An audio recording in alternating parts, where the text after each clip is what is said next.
नमस्कार, आपण पाहत आहात अशोक वार्ता न्यूज लाईन मराठी.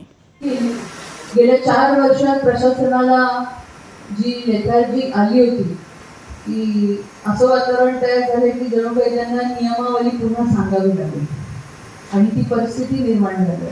त्याची पुन्हा आठवण खरं तर या निमित्ताने व्हावी आणि सभागृहात याचा उहापोह व्हावा. कारण 4 वर्षाच्या सवयीमुळे 21 दिवसात माणसाला सवय लागतात असं साधारण आहे आणि 4 वर्षाच्या सवयी काही लवकर मिटतील किंवा लवकर जातील असं काही वाटत नाही. पण आज सभागृहामध्ये सगळ्यांनीच आपलं मत इथे परखडपणे व्यक्त केलेलं आहे.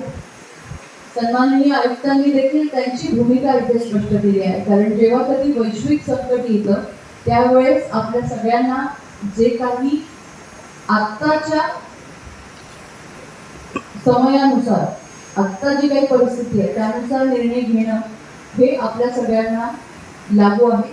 तरी सुद्धा जी काही परिस्थिती उद्भवली त्यामध्ये प्रशासनाने ज्या पद्धतीने हे पुटअप केलं ती प्रोसिजर चुकीची आहे आणि त्यामुळे प्रशासनाने हे याद राखावं की सभागृहाचा सन्मान कायमस्वरूपी राहील असंच वागावं, नाही तर त्यांच्यावरती जी काही ऍक्शन घ्यायची जो हलगर्जीपणा त्यांनी केलेला आहे त्यासाठी त्यांना कुठल्या पद्धतीची जी शास्ती आहे त्याच्यावर काय पद्धतीची कारवाई आहे त्याचं स्पष्टीकरण त्यांना द्यावं लागेल. आत्ताचा जो विषय आहे ज्यामध्ये हे स्टार रेटचं धोरण नाही म्हणता येणार कारण ते ब्लँकेट गोष्टी त्यामध्ये आलेल्या आहेत. याच्या सभागृहाने त्या आपल्याला अधोरेखित देखील करून दिलेल्या आहे. मला असं वाटतं या निमित्ताने निविदा प्रक्रिया किती आपली असफल आहे या विषयावरती खरं तर प्रकाश टाकण्याची गरज आहे. आपण एकीकडे म्हणतो एक रोड कन्स्ट्रक्शन पीडीआरची एसओपी सन्माननीय आहे. खरं तर कंत्राटदार पण वेठीस धरले जातात आणि लोकप्रतिनिधी पण वेठीस धरले जातात. मग हे वेठीस धरतं कोण आहे? हे अधिकारी वर्ग जे आहे त्यांची मक्तेदारी इथे सुरू आहे का असं वाटतंय. आणि त्यामुळे मला असं वाटतं की यापुढे कुठलीही निविदा ही 1 महिन्याच्या आतच उघडली गेली पाहिजे आणि त्याचे रिझल्ट दिसले पाहिजे.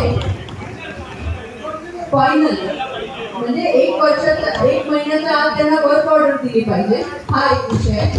दुसरं, सभागृहामध्ये जी काही प्रोसिजर चुकली आहे ती पुन्हा दुरुस्त करावी लागणार आहे. आत्ताचे जे काही निविदा 120 दिवस झालेले असतील त्यांचं शॉर्ट टेंडर करून फेर निविदा करण्यात यावी. त्याचबरोबर त्यांचे 120 दिवस नाही झालेले आणि त्यांनी जे भरलेले त्याच्या वर्क ऑर्डर देण्यात याव्या. आणि पुढची जी आपली महासभा आहे जी विशेष महासभा आहे ती रस्ते आणि खड्ड्यांवरतीच आहे.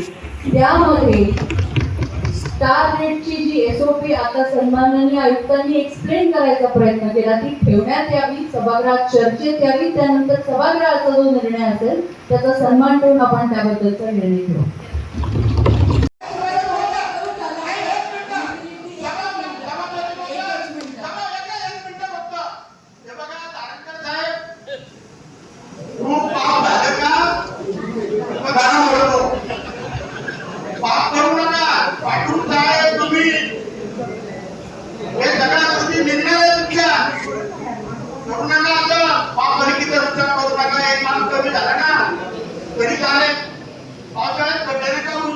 डिझेल पेट्रोल आदींच्या उपलब्धतेवर मर्यादा आल्या होत्या. मात्र सद्यस्थितीत डांबर, डिझेल, पेट्रोल आदी पेट्रोलियम पदार्थ सहजासहजी उपलब्ध होत आणि त्यानंतर रेग्युलर कामकाज सुरू होतं.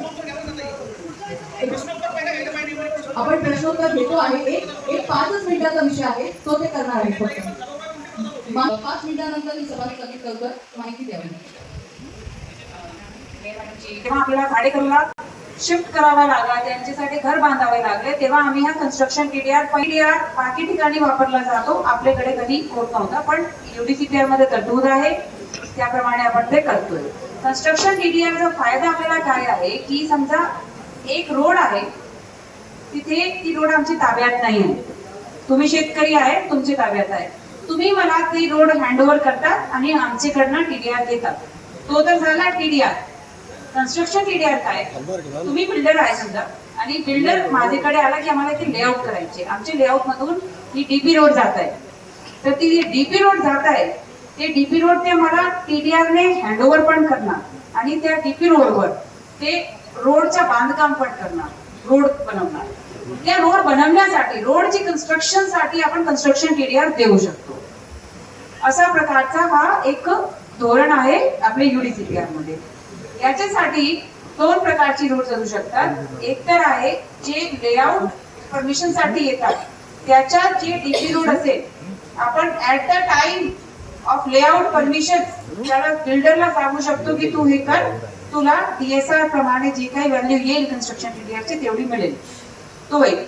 तो आता मी मार्ग असं लावतोय की जे आमच्याकडे परमिशन येत आहे त्याला आपण सांगतोय की जर तुमचे लेआउट मधून डीपी रोड जात असेल तर आताच तू इथे कॉन्क्रीट रोड बांधून दे along with water supply, drainage सगळी पाईपलाईन टाकून, परत ते खोदणार नाही आपण. असा जर केला तर आपलं जे कॉलनी रस्त्यांचे जे विषय फ्युचर मध्ये येणार नवीन लेआउट मध्ये तो नाही येणार. हा एक पहिला विषय. नंतर समजा हे तर नवीन लेआउटचे आहे. दुसरा आहे की जुने जे लेआउट झाले असेल, कॉलनी झाले असेल, तिथे डीपी रोड असेल तेव्हा बिल्डरनी ते आम्हाला हँडओव्हर केली आहे, फक्त ते खडीकरण करतात, ते काही म्हणजे ट्रीटमेंट नाही आहे. अशी रोड्स जे डीपी रोड्स आहे, जुने काळात तिथे लेआउट झालाय, ते पण आपण कन्स्ट्रक्शन TDR मध्ये करू शकतो. त्याच्यासाठी टेंडर प्रोसेस राबवावा लागतो. त्याची ही गोष्टीची पूर्ण SOP आता नितेश चव्हाण आपल्याला देणार. याचा फायदा असा होईल की आपली काही जुनी रोड्स जिथे आजपर्यंत कुठल्याही प्रकारचा डांबर झाला नाही आहे, गरजेचं काय आहे की ती रोड कधी डेव्हलप नाही झाली पाहिजे याचे अगोदर, तेव्हाच आपण कन्स्ट्रक्शन न्यू रोड सारखं असला पाहिजे. फक्त जे बिल्डरने आपल्याला वेळी करून हँडओव्हर केला समजा, अशी रोड आपण कन्स्ट्रक्शन TDR मध्ये टेंडर मध्ये घेऊ शकतो किंवा लेआउट चे वेळेस आपण त्याच्यात पण बिल्डर कडून करू शकतो. की UDCPR मध्ये प्रॉपर तरतूद आहे. याचा दुसरा फायदा काय होईल की मार्केटमध्ये जे लोक म्हणतात की TDR ची खूप मोनोपोली आहे ती ब्रेक होईल. आपल्याला TDR अवेलेबल राहील. आपण ह्याची माहिती पब्लिश करणार की ह्यांनी घेतलं TDR, ह्यांनी घेतलं, ह्यांनी कन्स्ट्रक्शन, तर एक TDR ची चांगली सप्लाय मार्केटमध्ये येईल. सांगा.